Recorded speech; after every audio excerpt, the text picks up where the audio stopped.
മധുമൊഴിയാതെ നിന്നെ തേടി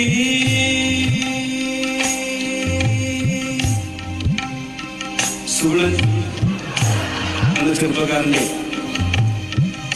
കരൾ രോഗം സംബന്ധമായിട്ടുള്ള ഈ ചാരിറ്റി പ്രവർത്തനത്തിൽ നിങ്ങളുടെ കയ്യിലുള്ള വലുതോ ചെറുതോ എന്തോ ഈ ബക്കറ്റിൽ കൊണ്ടിട്ടാൽ അദ്ദേഹത്തിന് ഒരു പുതിയ ജീവൻ കിട്ടുമെന്നാണ് ഞങ്ങളുടെ എല്ലാം പ്രതീക്ഷ. അപ്പൊ എല്ലാവരും ഒന്ന് സഹായിക്കണം.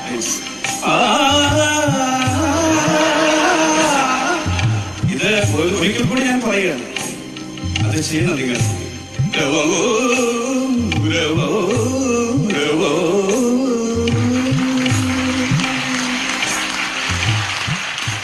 അടിപൊളി.